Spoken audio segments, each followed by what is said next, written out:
जय जिजाऊ, मी आशिष मगर, स्वागत आहे तुमचं एटीएम गुरु या युट्यूब चॅनलवर। आणि आपण शिवरायांचा संघर्ष या सिरीज मधला आता 5वा व्हिडिओ आज इथे घेऊन आलो आहोत।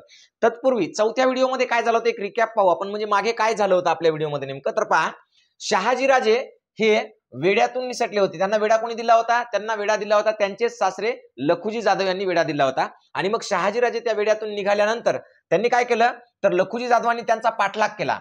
आणि हा पाठलाग करत असताना त्यांच्यासोबत गरोदर जिजाऊ होत्या, म्हणजे शहाजी राजांसोबत त्यांची पत्नी जिजामाता ही त्यावेळेला 7 महिन्याची गरोदर होती। आणि ती त्या घोड्यावरून दौड करत असताना ती त्यांना शक्य नव्हती, त्यांच्या पोटात दुखायला लागले होतं। म्हणून त्यांनी काय केलं, श्रीनिवासरावांच्या मदतीने शिवनेरी किल्ल्यावर त्यांना ठेवून दिलं। कोणाला? जिजाऊंना। कुठे ठेवलं? शिवनेरी किल्ल्यावर ठेवलं। आता ही गोष्ट जेव्हा जाधवरावांना म्हणजेच लखुजी जाधवांना कळाली, तेव्हा लखुजी राजे डायरेक्ट शिवनेरीवर गेले। आणि शिवनेरीवर गेले असता तिथल्या लोकांनी असं सांगितलं की तुमचं जे काही संघर्ष आहे किंवा तुम्ही जे काही भांडणं आहेत ती तुमची आणि तुमच्या जावयाची आहेत, ही तुमची मुलगी आहे, हिचा याच्यामध्ये काहीही दोष नाही आणि ती आता पोटाने आहे, म्हणजे पोटुशी आहे, तिला तुम्ही त्रास देऊ नका असं म्हटलं। आणि लखुजी जाधवांना सुद्धा आपल्या मुलीबद्दल खूप तीव्र प्रेम होतं, तिच्याबद्दल खूप माया होती, म्हणून ते तिला भेटले। तिला असं सांगितलं त्यांनी की जिजाऊ तू सिंदखेडला येशील का, म्हणजे सिंदखेडला जाशील का, इथं तुझ्या सुरक्षिततेचा म्हणजे अडथळा निर्माण होऊ शकतो किंवा काही अडचणी येऊ शकतात, तेव्हा तू सिंदखेडला येऊ शकते का? तेव्हा जिजाऊ या इतक्या करारी आणि मानी स्वाभिमानी होत्या, त्यांनी स्पष्ट सांगितलं की मी सिंदखेडला जाणार नाही, माझं जे काय आहे ते माझं सगळं आता हे शहाजी राजांसोबत आहे, म्हणून मी इथेच राहणार आहे। मग अशा वेळेला काय झालं, त्यांनी जायला नकार दिला। तेव्हा लखुजी जाधवांनी काय केलं तर त्यांच्या जवळचं काही आणखी थोडंफार सैन्य आणि ते सगळं कोणाला दिलं, जिजाऊंच्या संरक्षणासाठी तिथं फार थोडं सैन्य ठेवलं, सगळी मदत केली, थोडं धनद्रव्य दिलं आणि ते पुढे परत ते लखुजी जाधव परत पुन्हा शहाजी राजांच्या मागे निघाले। पण हे सगळं करत असताना जेव्हा लखुजी राजे शहाजी राजांच्या मागे लागले, तेव्हा शहाजी राजे हे परत पुन्हा फलटणला पोहोचले। फलटणला निंबाळकरांकडून त्यांना बऱ्यापैकी मदत मिळाली आणि ही मदत मिळालेली असताना आता लखुजी जाधवांना असं वाटलं की फलटणची मदत मिळाली म्हणजे आता आपल्याला यांच्यासोबत युद्ध करण्यात किंवा लढाई करण्यात काही अर्थ नाही, कारण त्यांच्याकडे आता मदत चांगली मिळालेली आहे। परत ते वापस आले आणि मग शहाजी राजे तिथून पुन्हा निजामाकडे गेले। आता परिस्थिती अशी आहे की इथून पुढे काय काय घडलं, जे शहाजी राजांनी पराक्रम केला तो अतुलनीय होता आणि इथंच त्यांनी स्वराज्याचा पाया मुळामध्ये खणलेला होता। परत सांगतोय मी, आणि हा खणलेला पाया कशा पद्धतीने खणला, कशा पद्धतीने त्यांनी पराक्रम केला, हे सगळं आपल्याला आता आजच्या व्हिडिओमधून पाहायचंय। तत्पूर्वी एक सगळ्यात महत्त्वाची गोष्ट तुम्हाला सांगतो की वारंवार एका गोष्टीबद्दल विचारलं जातं की सर तुम्ही पुरावे काय दिले, पुरावे काय दिले, पुरावे काय दिले, पुरावे। पण मी तुम्हाला एक साधी गोष्ट सांगतो की जेव्हा तुम्ही पुराव्याचं विचारता तेव्हा सगळ्यात महत्त्वाचं आहे की तुम्ही व्हिडिओ शेवटपर्यंत पाहत नाही। मी प्रत्येक व्हिडिओच्या शेवटी सगळ्याला सगळे पुरावे मांडलेले आहेत, तेही त्यांच्या पुस्तकांच्या पान नंबर सहित। आजच्या व्हिडिओमध्ये सुद्धा जे काही सांगणार आहे त्याचे सगळे संदर्भ आणि पुरावे मी शेवटी मांडणार आहे, ते पाहून घ्या। आणि आपला याच्यातला पहिला जो व्हिडिओ होता की शिवरायांचे पूर्वज कोण होते, या पूर्वजांच्या व्हिडिओवर इतक्या कमेंट आल्यात, म्हणजे शेकडो नाही हजारो कमेंट आल्यात की ते म्हणतात की हे संदर्भ खोटे आहे, ते संदर्भ खोटे आहे, कोणीच काही अभ्यास करत नाही, काही नाही, व्हॉट्सअपवरचं काहीतरी वाचून येतात आणि इथे येऊन डोकं लावतात। तर त्यांना सुद्धा सांगतो की त्याचे सुद्धा सगळे पुरावे मी पहिली जी कमेंट पिन करून ठेवलेली आहे त्या कमेंटमध्ये ते पुरावे दिले आहेत। आता स्पेशल त्याच्यावर एक आणखी व्हिडिओज करणार आहे मी, आणि मग त्याच्यामध्ये तुम्ही वाचून पहिले पुरावे पहा, संदर्भ पहा, ते वाचा आणि मग नंतर ठरवा बाकी काय करायचं। तर चला आजच्या व्हिडिओमध्ये आपल्याला पाहायचंय की नेमकी आता शहाजी राजांनी स्वराज्याच्या म्हणजे पायाची खणणी कशी केली। तर पहा बघा, हा त्या काळचा नकाशा आहे। कोणत्या काळचा आहे हा? जवळपास नकाशा आहे 1605च्या नंतरचा, 1605 तिथून पुढे तर कुठपर्यंत 1635 पर्यंतचा पकडून घ्या, 1630-35 पर्यंतचा म्हणजे हा नकाशा आहे। याच्यामध्ये सगळ्यात मोठं जर सत्ता त्यावेळेला कोणची होती तर मोगल साम्राज्य त्यावेळेला सगळ्यात मोठं होतं। कोणचं? मोगल। हे बघा, हे मोगलांचं साम्राज्य आहे, मोगल साम्राज्य हे उत्तरेकडे होतं। हा जो निळ्या याच्यामध्ये हे केलेला आहे आपण, तो सगळा भाग मोगल साम्राज्याचा होता। त्याच्यानंतर दुसरी महत्वाची गोष्ट की इकडे बघा, हा जो भाग आहे थोड्याशा फिक्कट हिरव्यामध्ये, हे नगर आहे, अहमदनगर म्हणू आपण त्याला, आहे की नाही, अहमदनगर। आणि हे कोणाचं आहे? निजामशाह। कोणाचा आहे? निजामाचा आहे, निजाम। परिस्थिती समजून घ्या, हे निजामाचा आहे। आता हा जो भाग आहे, आता हे मी हाताने केलेला आहे, म्हणजे हे काही ऍक्युरेट नकाशा नाही, आपण फक्त साधारणतः समजून घ्यायलो। आता हे जो भाग आहे तर हा भाग आहे आदिलशहाचा। कोणाचा? आदिलशहा। आणि आदिलशहाची राजधानी काय होती तर आदिलशहाची राजधानी होती विजापूर। काय होती? ही विजापूर। बघा, एकीकडे हे विजापूर आहे, एकीकडे अहमदनगर आहे, आणि हे जे आहे तुम्हाला रेड कलर मध्ये दिसतंय हा आहे दौलताबाद। काय आहे? दौलताबाद आहे. आणि हे दौलताबाद तेव्हा कोणाच्या ताब्यात होतं, तर नगरच्या निजामाच्या ताब्यात होतं. आणि तेव्हा निजाम कोण होता, तर निजाम होता मुर्तिजा निजामशाह. मुर्तिजा निजामशाह हा तेव्हा निजाम होता. आता काय झालं की मलिक अंबरचा मृत्यू झाला. बघा समजून सांगतो मी तुम्हाला, ह्या 3 सत्या होत्या आणि इथं हा शिवनेरी किल्ला आहे. या शिवनेरीवर कोण आहेत, तर राष्ट्रमाता जिजाऊ इथं शिवनेरीवर आहेत. बघा हे आपली शिवनेरी आहे. इथं शिवनेरीवर कोण आहेत, तर राष्ट्रमाता जिजाऊ आहेत. आणि अशा वेळेला नेमकं काय काय घडलं, कशा पद्धतीनं शहाजीराजांना पुढची पावलं उचलावी लागली, ते सगळं आपल्याला समजून घ्यायचंय. सगळं एकंदरीत हे याच्यासाठी सांगतो मी तुम्हाला की तुम्हाला कळालं पाहिजे नेमकं उत्तरेकडून कोण येतंय, दक्षिणेकडून काय होतंय, दक्षिण आपण कशाला म्हणतो, ह्या सगळ्या गोष्टी कळल्या पाहिजे म्हणून आपण हा नकाशा घेतलेला आहे. तर पहा आता नेमकंच विजापूरकडं जेव्हा शहाजीराजे आले आणि विजापूरकरांना म्हणले की मी असं अडचणीत आहे आणि आता मी तुमच्यासोबत काम करू इच्छितो, तेव्हा विजापूरच्या आदिलशहाने त्यांचा सन्मान केला. त्यांना जहागिरी तर त्यांची जी होती ती कायम ठेवली किंवा त्यांना मनसबदारी दिली, 5000 वगैरे वगैरे सगळं त्या गोष्टीची मदत त्यांना मिळाली. पण आता मूळ मुद्दा असा आहे की जेव्हा इकडं मलिक अंबरचा मृत्यू झाला, काय झालं, निजामशाहीचा कारभारी जो होता मलिक अंबर, या मलिक अंबरचा मृत्यू झाला. आता निजामशाह जो होता, निजामशहाचा प्रमुख कारभारी मलिक अंबरचा मृत्यू झाल्यानंतर याचा जो मुलगा होता फत्ते खान, याला काय करण्यात आलं, वजीर करण्यात आलं. कोणाला वजीर करण्यात आला, आता फत्ते खानाला वजीर करण्यात आला. आणि फत्ते खानाला वजीर केल्यामुळं आता त्यावेळेला लखुजी जाधव जे होते ते कोणाचे होते, मोगलांचे मनसबदार होते, म्हणजे मोगलांकडून काम करत होते. कारण त्याच्या आधीच्या व्हिडिओमध्ये आपण पाहिलं की शहाजीराजांसोबत त्यांचं फारसं पटत नव्हतं आणि फत्ते खान हा अत्यंत वाईट होता, दुष्ट प्रवृत्तीचा होता, म्हणून फत्ते खानासोबतही त्यांचं पटत नव्हतं. म्हणून त्यांनी निजामशाही सोडून ते मोगलांकडे गेलेले होते. म्हणजे आता शहाजी राजांचे सासरे जे आहेत लखुजी जाधव, हे कोणाकडून होते, लखुजी जाधव हे मोगलांकडून होते. आता मलिक अंबरचा मृत्यू झाला, फत्ते खान आला. आणि मग पहा काय झालं की फत्ते खान जेव्हा तिचा वजीर झाला तेव्हा मूर्ती निजामशहाला असं वाटलं की हा फत्ते खान अत्यंत खुनशी आहे आणि तो आपल्या राज्यासाठी चांगला नाही, आपल्या निजामशाहीसाठी चांगला नाही. म्हणून त्यांनी काय केलं, फत्ते खानला बदलून टाकलं. आणि फत्ते खानला बदलल्यानंतर तकरीब खानला काय केलं, त्यांनी परत पुन्हा मुख्य केलं, तकरीब खानला वजीर केलं.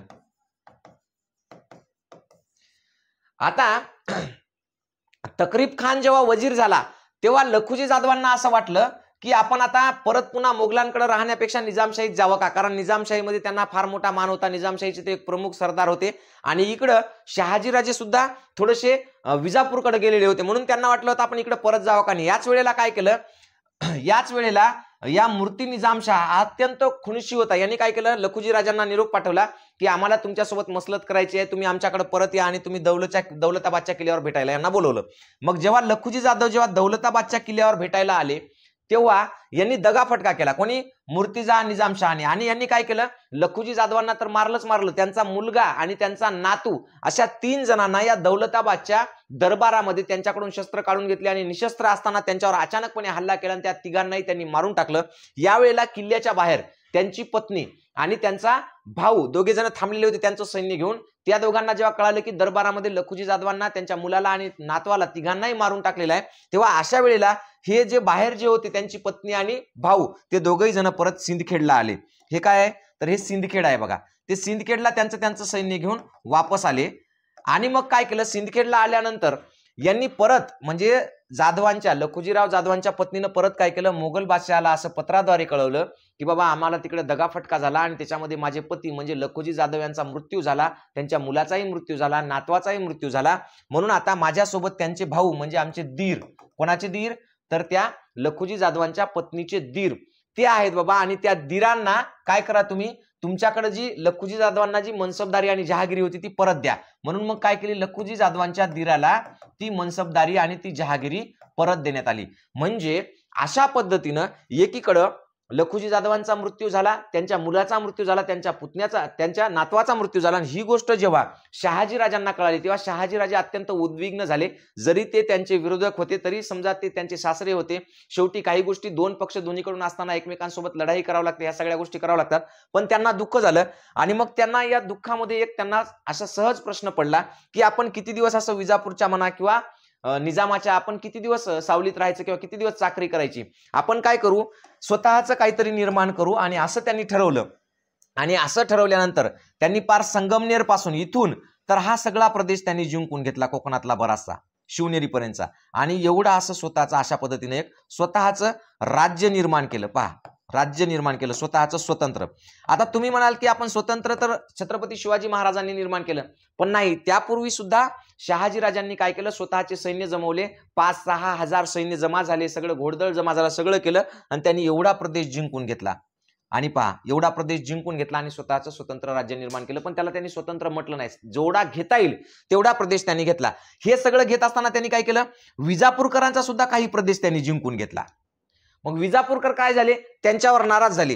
त्यांना असं वाटलं की ज्या शहाजी राजांना आपण आपल्याकडे चांगल्या पद्धतीने मानपान दिला, सगळं केलं, ज्यांना आपण संकटकाळी आश्रय दिला, त्यांनी आपलाच प्रदेश का जिंकून घ्यावा, म्हणून त्यांना वाईट वाटलं. म्हणजे विजापूरकरही आता शहाजी राजांच्या विरोधात गेले. दुसरी महत्वाची गोष्ट, निजामशहाला तर त्यांनी आधीच सोडून दिलेलं होतं, आणि त्यांचा स्वतः निजामशहाचा सुद्धा काही प्रदेश जिंकून घेतलेला होता.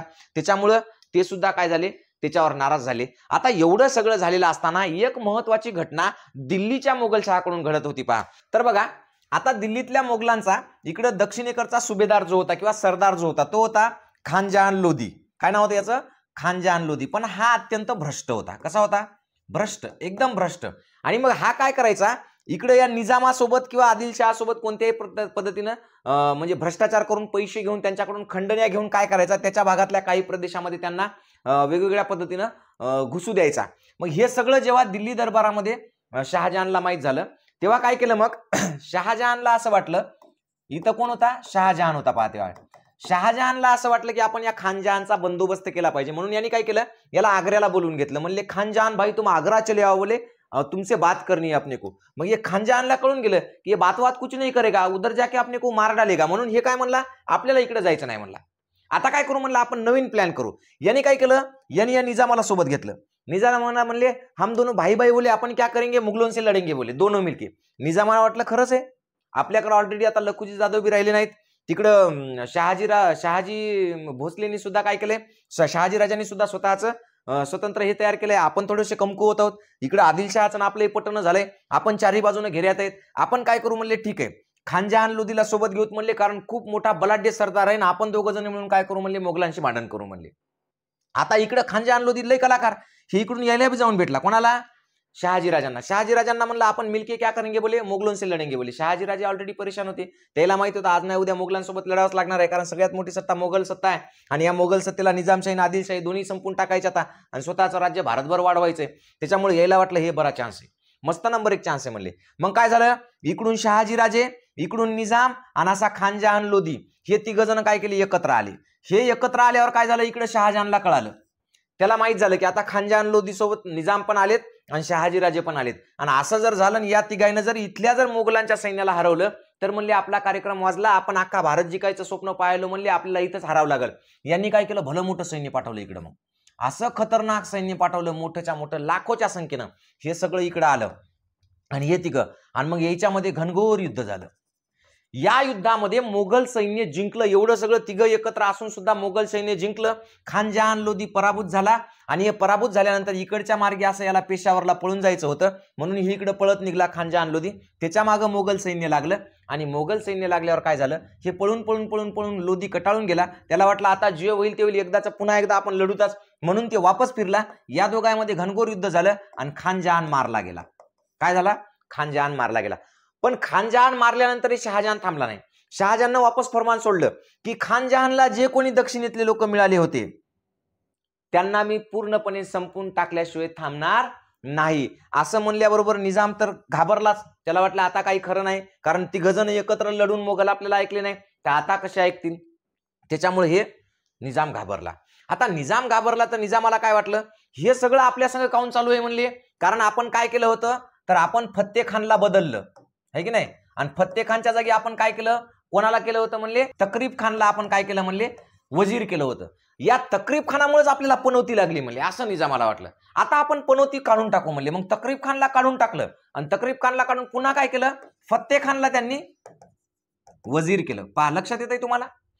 मुघलांसोबत हारल्यानंतर यांना असं वाटलं की हे सगळं आपल्यासोबत जे कुटाणा व्हायला ते तकरीब खानामुळे व्हायला, आणि तकरीब खानला काढून त्याने काय केलं, परत पुन्हा फत्ते खानाला काय केलं, वजीर केलं. आता फत्ते खानाला असं वाटलं की ऑलरेडी निजामशाही धोक्यात आहे, मोगल कधी बी तिकडून आपल्याकडे येतील आणि आपल्यावर आता हल्ला करतील, मग आपण वाचायचं कसं. आपल्याला वाचणं महत्वाचं आहे, आपली सत्ता काबीज करणं महत्वाचं आहे. मग फत्ते खाननं आयडिया केली. आता मुर्तिजा निजाम खान जे होता ना, ते फत्ते खाननं सांगितलं की मुर्तिजा निजाम खा पिसा झाला म्हणले, काही बी करायला म्हणले, कोणाचं काही ऐकणं काही नाही. असं करून करून त्याला महिना 2 महिने बदनाम केलं, पागल झालं म्हणून, आणि एका दिवशी त्याला फाशी देऊन टाकली.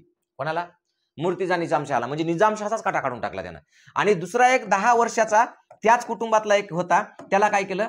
निजाम केलं, निजामाच्या गादीवर बसवलं 10 वर्षाच्या अल्पवयीन मुलाला. बरं, हे करताना आणखी काय केलं तर याचे जे 25 मोठमोठे महत्वाचे जे सरदार होते निजामशाहीचे, ते सरदार एका दिवशी एकाला बोलून घ्यायचं आणि मारून टाकायचं. एका दिवशी असं 25 दिवसात 25 सरदार मारून टाकले. म्हणजे हे सगळा कार्यक्रम या फत्ते खाननं काय केला? स्वतःच्या हातात घेतला, 10 वर्षीय निजाम केला, 25 सरदार मोठमोठे मारून टाकले, स्वतः मुर्तिजा निजामशाह याला सुद्धा मारून टाकलं. आणि मग यानं पुन्हा मोगलाईकडे निरोप पाठवला की म्हणले मी तुमचा अंकित व्हायला तयार आहे. काय म्हणले? मी तुमचा अंकित व्हायला तयार आहे. एकीकडे हे होत असतानाच इकडे काय केलं माहितीये का? शहाजी राजांना सुद्धा वाटलं आता आपलं काही खरं नाही, ऑलरेडी आपण आदिलशहाचा प्रदेश जिंकून घेतल्यामुळे आदिलशहा आपल्याच विरोधात आहे, निजामशहा सोबत आपण होतो, पण निजामशहा तिकडं त्याच्यासोबत आधी ऑलरेडी बोलणं चालू आहे. उद्या निजामशहा आणि मोगलशहा एकत्र आले आणि ते जर आपल्यावर आले तर आपला कार्यक्रम वाजणार आहे. म्हणून हे काय केले, हे इकडे बोलणं चालू असताना हे सुद्धा इकडे शहाजहानला बोलायला माणूस पाठवला, एक विश्वासू माणूस त्याच्या ह्याच्यातला, आणि त्यांना असं सांगितलं की मी तुमची नोकरी करण्यास तयार आहे. काय करण्यास तयार आहे? नोकरी करण्यास तयार आहे. फक्त तुम्ही मला जिवंत मारणार नाहीत, म्हणजे मला मारणार नाहीत, जिवंत ठेवणार याची हमी द्या. मी तुमच्यासोबत राहील आणि तुमच्याकडून काम करेल. आता शहाजहान फार धूर्त माणूस होता, हुशार माणूस होता. त्याला माहित होतं की राजांची ताकद काय आहे. जरी आपण राजांना सोबत नाही घेतलं तरी राजे काय आपल्याला सापडत नाहीत. हे गनिमी काव्यानं आपल्याला छळोकी पळो करून सोडणार आहेत. कारण हे कोणालाच ऐकत नव्हते. यायचं सैन्य संपलं की हे परत पुन्हा सैन्य तयार करायचे, 1000, 2000, 5000, 6000. आणि शहाजी राजांनी कधीच 6 ते 7,000च्या वरचं सैन्य तयार केलं नाही. पण त्या 6-7 हजार सैन्यामध्येच गनिमी काव्याने अशा पद्धतीने ते युद्ध करायचे की दुसऱ्यांची 40-40 हजाराची फौज ते हैराण करून सोडायची. 10-20 हजाराची फौज तर एरीच हरवून टाकायची. खतरनाक पद्धतीनं यांचं काम होतं. मग शहाजहान काय म्हणला? ठीक आहे म्हणला, तुम्ही आमच्याकडे आलेत, आमच्या पदरी राहणार आहेत, आम्ही तयार आहेत म्हणला. मग काय करा, तुमची ही जी आधीची जहागिरी होती जी तुम्हाला निजामानं दिली, पुणे, सुपे, चाकण, है की नाही, ही सगळी जहागिरी तुमची तुम्हाला राहू द्या म्हणले. आणि आता तुम्ही काय करा, आमचे अंकित म्हणून काम करा, आम्ही तुम्हाला जहागिरी देतो. त्यांना परत पुन्हा काय केलं, 5,000ची मनसब दिली. त्यांच्यासोबत जे कोणी होते त्यांनाही 2-2 हजाराच्या मनसबी दिल्या. त्यांना म्हणजे चांगला मोठा सत्कार केला, सगळं केलं, आणि त्यांना ही जहागिरी परत देऊन टाकली. आता यांचं बोलणं चालू असताना काय झालं माहितीये का? आता मग शहजादा सोबत बोलणं चालू असताना फत्ते खान काय म्हणला की मी आता तुमचा अंकित होतो म्हणला, आहे की नाही, तुम्ही म्हणसाल तसं. मग हे शहाजहान काय म्हणला, ठीक आहे तू काय कर, या अल्पवयीन निजामाचा कारभारी म्हणून तूच राह, पण तुला खाजगीरित्या काहीतरी उत्पन्न मिळावं, कारण तू आमच्याकडे आला म्हणून तुला आम्ही काय करतो म्हणले, डबल आणखी एक हे देतो म्हणले, तुला काय करतो, स्वतःची वैयक्तिक जहागिरी देतो. आणि मग त्यांनी ही एवढी काय केली, ही एवढी वैयक्तिक जहागिरी दिली. आता ही जहागिरी वैयक्तिक देत असताना काय झालं, शहाजी राजांचा जो काही प्रदेश होता त्याच्यातला थोडाफार तो सुद्धा त्याच्या जहागिरीमध्ये देऊन टाकला. म्हणजे एकीकडे शहाजी राजांना शहाजहाननी स्वतःच्या मोगलशाहीमध्ये घेतलं, त्यांचा मानमर्तब केला, सगळं केलं, त्याला जी जहागिरी दिली त्याच्यातली जहागिरी परत पुन्हा कोणाला दिली, निजामशहाला दिली, मोगलांनी. आता शहाजी राजांना वाईट वाटलं, त्यांना वाटलं आपली जहागिरी शहाजहाननं म्हणजे मोगलांनी निजामशहाला का द्यावा, म्हणजे निजामाकडून जे फत्ते खान आहे त्याला का द्यावं, त्याला राग आला. म्हणून यांनी काय केलं, यालाही सोडून दिलं, दोघालाही सोडून दिलं आता, आणि ते परत पुन्हा आदिलशहाकडे आले. आणि आदिलशहाला काय म्हणले आता फत्ते खान जो राज्य करायला आहे तो फत्ते खान आता पूर्णपणे डबगाईला आला, म्हणजे खिळखिळ झालंय म्हणले, त्याचं राज्य नुसता भ्रष्टाचार पोकाळलाय, असं कोणाला सांगायचं, आदिलशहाला. आणि म्हणले दुसरी महत्वाची गोष्ट की शहाजहान आता लवकरच निजामासोबत आपल्या तुमच्या सुद्धा राज्यावर हल्ला करणार आहे आणि निजामशाही सुद्धा गिळंकृत करणार आहे म्हणले. मग आता आपण एक काम करूत म्हणले. मग आता हे आदिलशहा म्हणला काय करायचं, म्हणजे यांनी हे एका मध्यस्थामार्फत बोलणं चालू केलं. मग ते म्हणले आपण काय करू, तुम्ही म्हणजे आदिलशहा आणि मी म्हणजे शहाजी राजा आपण एकत्र येऊ आणि आपण काय करू म्हणले, या दौलताबादच्या किल्ल्यावर आपण काय करू, हल्ला करू म्हणले, आणि दौलताबादचा किल्ला आपण जिंकून घेऊ म्हणले. आणि जिंकून घेतला किल्ला की मग निजामशाही ऑलरेडी खिळखिळी झालेली, ही अख्खीच निजामशाही आपल्याला जिंकून टाकता येते म्हणले. म्हणजे जसं मोगलाचं राज्य आहे मोठं, तसं दक्षिण भारतातलं सगळ्यात मोठं राज्य आहे आदिलशहाचं होईल म्हणले. आपली ताकद वाढेल आणि मग आपण मोगलांशी टक्कर देऊ शकतो. आदिलशाहला वाटलं राइट, ये तो सही बोल रहे हैं. फिर आदिलशाह ने क्या किया, बोले ठीक है शहाजी राजा आप आओ, हम दोनों मिलके क्या करते हैं, दौलताबाद के किल्ले को घेर लेते हैं. मग याचं दोघांचं सैन्य. आता या सैन्यामध्ये महत्वाची गोष्ट लक्षात घ्या की शहाजी राजे जे त्याचं सैन्य म्हणजे काहीच नसते, ते लढाई झाली, सैन्य संपलं की विषय मिटला त्याचा, दुसऱ्या दिवशी लगेच ते कामाला लागतात आणि पुन्हा 4-6 महिन्यामध्ये तेवढं सैन्य जमा करतात. त्याची माणसं बी तशीच होती, लढाई झाली हारले किंवा तिथून जर जायचं काम पडलं तर ते वेगवेगळ्या दिशेने निघून जायचे, म्हणजे सगळे 5-6 हजार सैन्य जे होते ते कोणीकडे इकडे तिकडे कोणीकडे निघून जायचे. आणि मग शहाजीराजे जेव्हा जिथं जातील तिथं ते गुप्तपणे मग बाकीच्याला सांगायचे की मी इथं फक्त जाताना सांगायचे की मी कुठं चाललो. आणि मग बरोबर हे सैन्य काय करायचं 2-4-6 महिन्यांनी हळूहळू आपलं घोडं घेऊन ते सगळं घेऊन आपलं घेऊन तिथं जाऊन तयार व्हायचे आणि पुन्हा 5-6 हजाराची त्याची फौज तयार व्हायची. म्हणजे इतका खतरनाक कार्यक्रम होता शहाजीराजांचा की यांच्याकडे सैन्य किती, शहाजीराजांकडे सैन्य किती, फक्त 6,000च्या आसपास. 6 ते 7 हजाराच्या वर त्याचं सैन्य केव्हा गेलं नाही. इकडं आदिलशहाकडे लाखाचं सैन्य, निजामशहाकडे लाखोचं सैन्य, मोगलाईकडे तर 2-2-2.5 लाखाचं सैन्य, विषयच नव्हता त्यांचा. म्हणजे एकीकडे लाखोंचे सैन्य असलेले हे मुस्लिम सत्ताधारी आणि एकीकडे फक्त 5 ते 6 हजाराचं सैन्य घेऊन लढणारे आपले शहाजीराजे.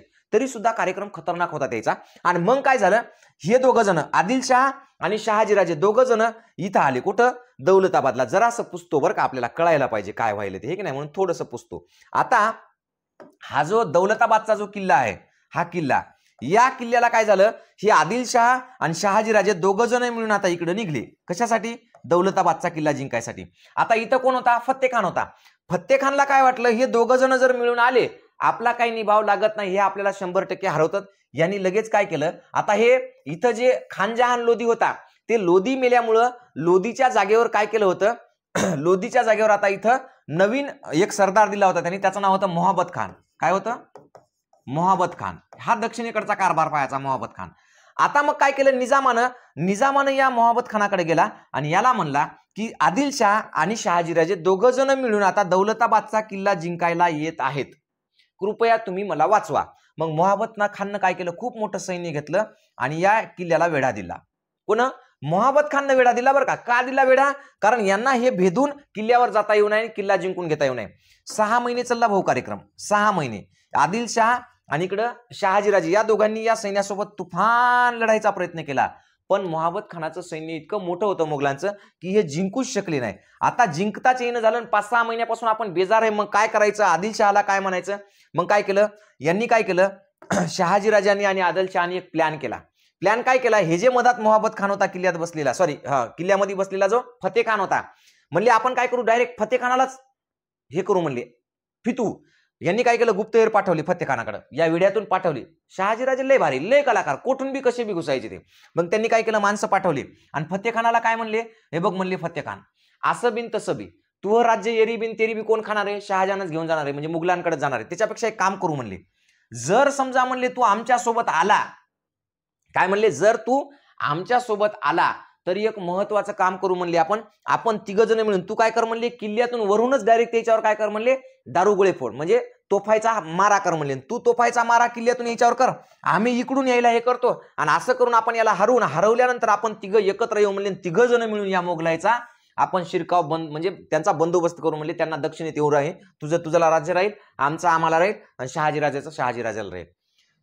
याला पटलं, फतेखानाला पटलं. फतेखान म्हणला ठीक आहे, ओके राईट, काहीच अडचण नाही म्हणला. आता काय करायचं म्हणले, ठीक आहे. मग यांनी काय केलं, फतेखानानं डायरेक्ट या किल्ल्यातून खाली गोळीबार, म्हणजे ते तोफखानानं तोफा डागायला सुरुवात केली. हे सैन्य बेजार झालं, इकडून हे लढायले तर, आणि इकडून वरून यानंच गोळी म्हणजे तोफगोळे चालू केले. तरी सुद्धा मोहब्बत खान हटला नाही. सगळं झालं तरी सुद्धा मोहब्बत खान हटला नाही, मोहब्बत खान हरला नाही. शेवटी या आदिलशहालाच पराभव स्वीकारावा लागला, शहाजीराजांना पराभव स्वीकारावा लागला. शहाजीराजे पळत पुन्हा तिथून निष्ठून गेले आणि पुन्हा ते आपल्या श्रीनिवासरावांकडे गेले, त्यांच्या आश्रयाला. कुठं, इकडं शिवनेरीच्या पुढे तिकडे, हे की नाही, श्रीनिवासरावाकडे निघून गेले. आता बोंब अशी झाली की फतेखान चारी बाजूने सापडला. आता कार्यक्रम वाजला फतेखानचा.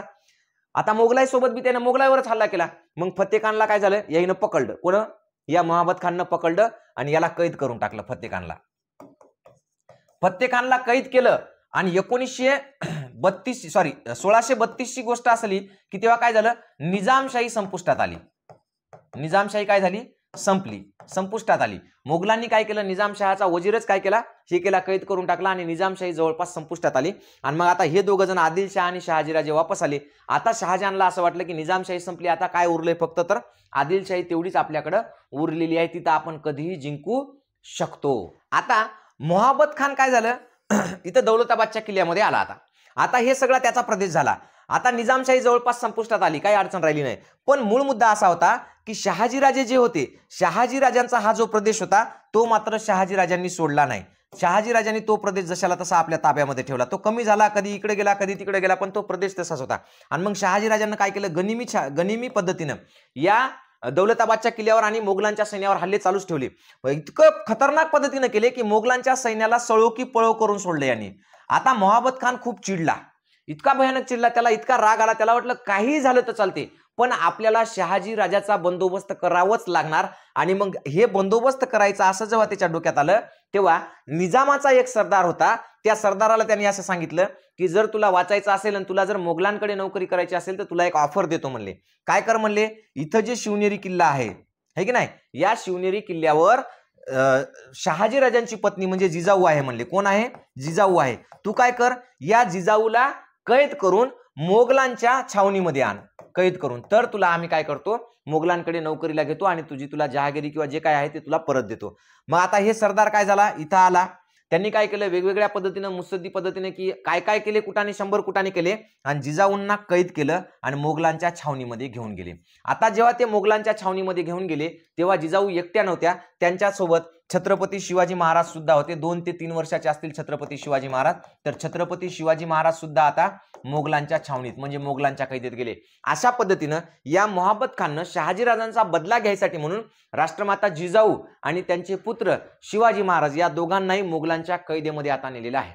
याच्या पुढच्या व्हिडिओमध्ये आपल्याला काय करायचं आहे की ते कैदेतून कसे सुटले आणि शहाजीराजांनी परत पुन्हा हे सगळं गेलेलं वैभव परत कसं मिळवलं, हे सगळं आपल्याला पुढच्या व्हिडिओमधून पाहायचं आहे. पण तत्पूर्वी या व्हिडिओसाठी आपण काय काय वापरलेलं आहे संदर्भ साहित्य ते पेज नंबर सहित सांगतो, म्हणजे पुन्हा तुम्ही खाली कमेंट करत नाही सर संदर्भ दिला नाही, संदर्भ दिला नाही. पहा, पहिली गोष्ट तर पहिलं एक पुस्तक आहे छत्रपती शिवाजी महाराज आणि या पुस्तकाचे लेखक आहेत कृष्णराव अर्जुन केळुसकर. जे पुस्तक स्वतः शहाजीराव गायकवाडांनी पैसे लावून तयार केलं आणि 1907 ला आणि 1920च्या पुनर्प्रकाशनामध्ये हे पुस्तक शाहू महाराजांना अर्पण केलं. म्हणजे शाहू महाराज तेव्हा जिवंत होते पण शाहू महाराजांसाठी म्हणून हे पुस्तक त्याच्यामध्ये अर्पित करण्यात आलेलं आहे. तर या पुस्तकातलं पेज नंबर सहित सांगतो, आता तुम्ही काळजीच करू नका. पेज नंबर 42 ते 50 कोणत्या पुस्तकातला, छत्रपती शिवाजी महाराज म्हणजे कृष्णराव अर्जुन केळुसकर यांच्या पुस्तकातलं. त्याच्यानंतर छत्रपती शिवाजी महाराज काळ आणि कर्तृत्व हे जदुनाथ सरकार यांचं पुस्तक आहे, हे सुद्धा मोठे इतिहासकार आहेत. या पुस्तकातलं पेज नंबर 34 ते 37. त्यानंतर श्री शिवभारत हे कवी परमानंद कृत पुस्तक आहे, म्हणजे हे श्लोकाच्या माध्यमातून आहे, संस्कृत मधून त्याचं मराठी रूपांतर आहे.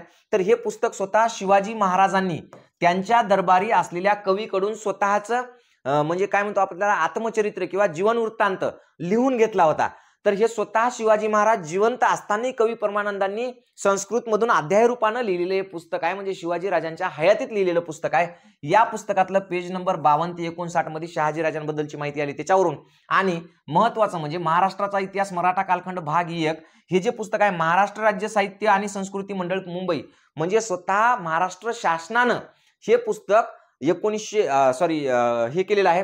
तर 1630 ते 1707 याच्यामध्ये डॉक्टर विगो खोबरेकर यांनी शिवकालाची माहिती दिली. याच्यामध्ये शिवपूर्व कालाचे जे काही इतिहास आलेला आहे तो पुस्तकातला पेज नंबर 25 ते 28 या दरम्यान जो काही भाग आलेला आहे. तर हे सगळे असे आपण याच्यामध्ये काय वापरलेले संदर्भ वापरलेत. हे सगळे पुस्तकं तुम्ही घेऊन याच्यातले पेज नंबर सहित वाचून पाहू शकता, काही अडचण नाही. अशा पद्धतीने संदर्भात तुम्हाला जर ही माहिती आवडत असेल आणि तुम्हाला जर हा इतिहास आवडत असेल तर 100% एटीएम गुरु या YouTube चॅनलला आताच्या आता सबस्क्राईब करून ठेवा, कारण याच्यानंतर आपल्याला परत पुन्हा खूप मोठा इतिहास शिवाजी महाराजांचा इत्यंभूत सगळा इतिहास आणि तोही असा वेगवेगळ्या संदर्भातून वेगवेगळ्या पुस्तकातून एकत्र करून आपल्याला पाहायचा आहे आणि चांगला वास्तव इतिहास तुम्हाला द्यायचा आहे. त्याच्यामुळे आताच एटीएम गुरु या पेजला लाईक करा आणि सबस्क्राईब करून ठेवा. नोटिफिकेशनचं बटन दाबून ठेवा, म्हणजे जी घंटी असते ती घंटी काय करा, दाबून ठेवा, जेणेकरून तुम्हाला नोटिफिकेशन आलं पाहिजे. म्हणून ठीक आहे, एटीएम गुरुला सबस्क्राईब करा. थांबतो इथं. धन्यवाद.